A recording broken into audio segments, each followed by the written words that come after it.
La súbita, aunque no por ello inesperada, presencia de un sucio pesquero con 3 remiendos en la vela mayor y uno en el foque, obligó a Erica Salmon a regresar de golpe a la amarga realidad de que llevaba 12 días inmersa en un maravilloso y personal cuento de hadas que poco o nada tenía en común con el áspero mundo y los sangrantes tiempos en que le había correspondido vivir.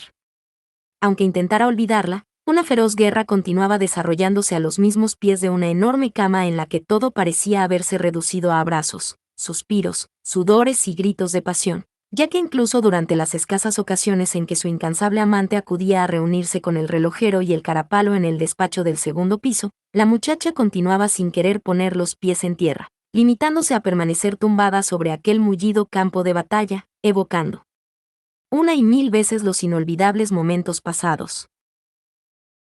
Éxtasis era quizá la palabra idónea para describir el estado de ánimo de alguien para quien, en poco más de una semana, los vientos del destino parecían haber girado 180 grados, y que se contemplaba ahora a sí misma desde un ángulo muy distinto. Ya no era un improvisado agente secreto en busca de un mítico submarino que tal vez no fuera más que pura fantasía. Ya no se veía obligada a ejercer el denigrante oficio de prostituta ocasional que se entregaba a desconocidos a cambio de una confusa información que la mayor parte de las veces carecía de utilidad práctica. Ya no le asqueaba sentir sobre su cuerpo unas manos extrañas. Muy por el contrario, adoraba su cuerpo por el simple hecho de que hacía feliz al hombre al que amaba, hasta el punto de contar impaciente los minutos que faltaban para sentir de nuevo sus fuertes manos sobre su piel y su abrasador calor en las entrañas. Todo era en efecto diferente. Fastuosamente diferente. Erica Salmon había dejado de ser cuanto había sido o soñado ser en otros tiempos, para pasar a convertirse en la esclava de un hombre que también pretendía ser su esclavo, puesto que aquella era la unión de dos seres que se ensamblaban a la perfección sin que la voluntad ninguno de ellos pretendiera prevalecer sobre la del otro. Quizá fueran las circunstancias las que contribuyeran en gran medida a conseguirlo. Quizá, el extraño lugar perdido junto a un mar demasiado rugiente. Quizá, una contienda que obligaba a aflorar lo mejor y lo peor de cada cual.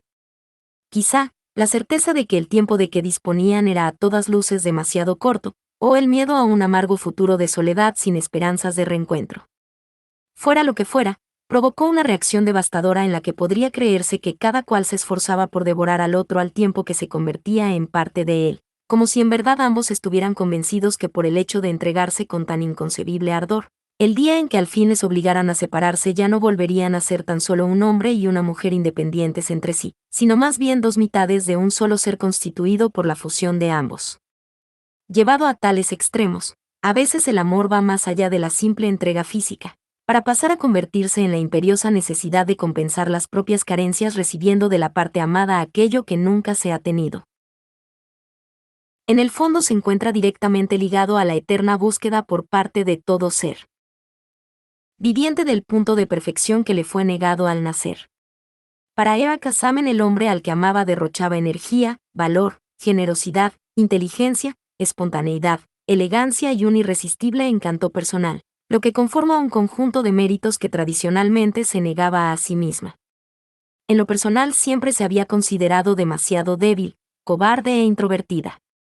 La brillantísima inteligencia de su padre la había obligado, por simple contraste, a verse a sí misma como poco menos que estúpida, y una adolescencia desgarbada y granujienta habían marcado a fuego en su ánimo la errónea idea de que carecía de elegancia innata o un apreciable encanto natural. El comandante Oscar había irrumpido por tanto como un juguetón elefante en su particular cacharrería, destruyéndolo todo y provocando al propio tiempo un alegre caos en el que la muchacha se sentía plenamente feliz. Aquellos 12 días valían lo que los 12 años anteriores, o lo que pudieran valer los 12 siguientes si es que la separaban del hombre que amaba. Aún no comprendía qué era lo que le había llevado a semejante convencimiento y empezaba a creer que nunca lo sabría ni nunca desearía saberlo. Así era y con eso bastaba. Habitaba en el séptimo cielo. Un cielo del que nunca hubiera deseado descender. Pero, de repente, aquel odioso pesquero con falsos remiendos en las velas surgía del horizonte con el único fin de recordarle que no había acudido a tan lejano paraíso con el fin de disfrutar de un ininterrumpido rosario de orgasmos, sino para espiar en favor de los enemigos de su patria. Su patria. al fin y al cabo, judía o no, continuaba siendo alemana. Y nunca deseó ser otra cosa. Sin la presencia de los nazis jamás se le hubiera ocurrido alzar un dedo contra el país que la vio nacer. El mismo país en que había nacido el hombre al que tan desesperadamente amaba. Acodada en el muro de la terraza observó cómo el pesquero se alejaba convencida de que desde el puente de mando el capitán le estaría observando a su vez ayuda de potentes prismáticos. Ahora carecía de excusas. A partir de aquel momento no le quedaba otro remedio que buscar la forma de acudir a la cita para contarle a los enemigos de Alemania todo cuanto querían saber sobre lo que estaba sucediendo en la casa. Y se veía obligada a admitir que en aquella casa estaban sucediendo infinidad de cosas. Puede que, tal como se aseguraba, el amor fuera ciego, e incluso sordo, pero ni el más ciego de los ciegos, ni el más sordo de los sordos hubiera conseguido ignorar los hechos o mantenerse al margen de los acontecimientos. El Barracuda estaba allí. Descansaba en algún punto del canal de la Bocaina desde el que, según Gantersby, se divisaban los destellos de los faros de Isla de Lobos y Pechiguera, durmiendo de día en un fondo de arena mientras un ejército de ingenieros y técnicos lo revisaban en cada uno de sus puntos, y emergiendo de noche con el fin de abastecerse de armas, combustible y provisiones. Y sus oficiales estaban en Fuerteventura, con su comandante a la cabeza. Y no estaban solamente, de paso. No habían acudido a la isla con el único objetivo de descansar. De eso estaba absolutamente segura. Le constaba que dedicaban la mayor parte de su tiempo a diseñar un plan de acción que al parecer consideraban casi una obra de arte, y a meditar sobre las nefastas consecuencias de lo que al parecer llamaban Operación Ratonera. Erika Samen no podía evitar experimentar un leve escalofrío de terror. Contemplaba demasiada destrucción, demasiadas muertes, demasiado dolor, y de tener éxito, probablemente significara el broche final a una guerra demasiado cruel. Y todo ello se estaba ultimando en un lugar que, paradójicamente, se encontraba especialmente alejado de los tradicionales centros de poder. Quizá por eso mismo eligieron Fuerteventura. A ningún agente enemigo se le pasaría por la mente la idea de que allí, en la punta del rabo de una nación oficialmente neutral, se estuvieran ultimando los detalles de un muy bien meditado plan destinado a apuntillarles. Probablemente el origen de semejante elección se centraba en la existencia de el enigma. Por lo que Hermann había conseguido averiguar, la razón por la que el comandante Oscar, el relojero y el misterioso personaje al que las muchachas apodaban Carapalo y que al parecer tenía el grado de almirante, se encontraran en la isla, se debía a que ciertos sectores de la armada alemana empezaban a estar convencidos de que, la que había sido hasta esos momentos su más eficaz arma de combate, había dejadose constituir un auténtico peligro para sus enemigos. Y es que el enigma no era, contra lo que se pudiese imaginar, una potentísima bomba, un sofisticado tanque, un gigantesco acorazado, ni aún tan siquiera un poderoso submarino llamado Barracuda. El enigma no era más que una sencilla caja de madera. Una caja de madera de pino barato que al abrirse mostraba 26 teclas idénticas a las de cualquier máquina de escribir, pero que ofrecían la particularidad de encontrarse conectadas a 3 discos de diferentes metros que se podían engranar entre sí en 6 posiciones distintas.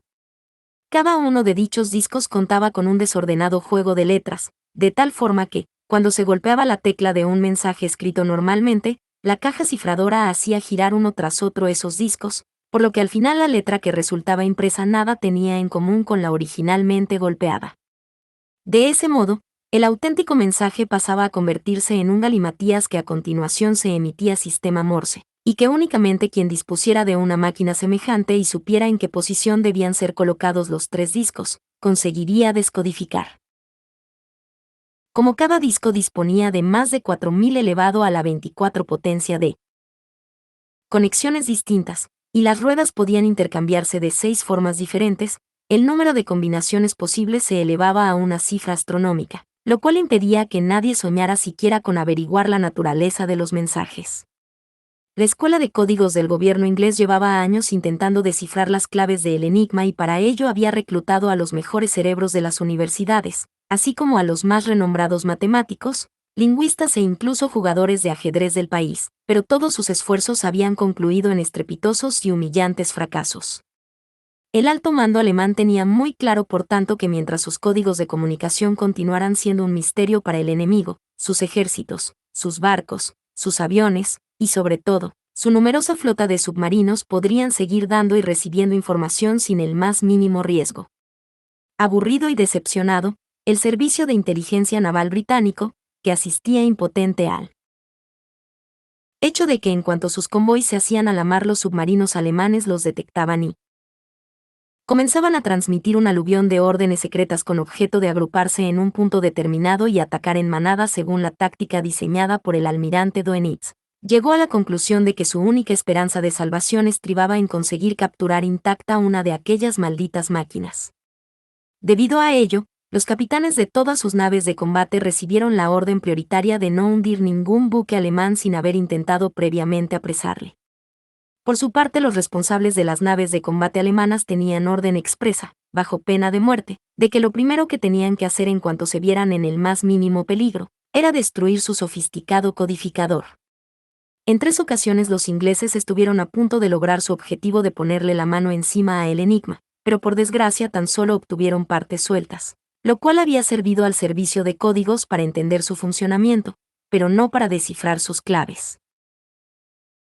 Sin embargo, el 9 de mayo de 1941, el U-110, al mando del capitán Julius Lamp, que casualmente había sido el comandante que había disparado el primer torpedo de la guerra, hundiendo el buque de pasajeros Athenia, se encontró, en aguas de Groenlandia, con un grupo de destructores ingleses que lo atacaron obligándole a sumergirse a 90 metros de profundidad.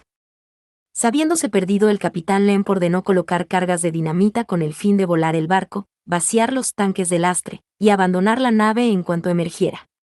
Así se hizo, la tripulación saltó a las gélidas aguas del Atlántico Norte y allí aguardó el instante de la explosión mientras confiaban en que un buque de los que les habían atacado acudiera a salvarlos de una muerte segura.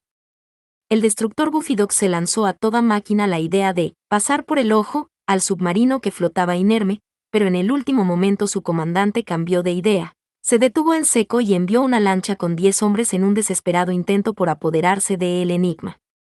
Desde el agua, el capitán Lemp asistió horrorizado al hecho de que las cargas que había dejado preparadas no explotaban y su barco continuaba a flote mientras los ingleses se aproximaban.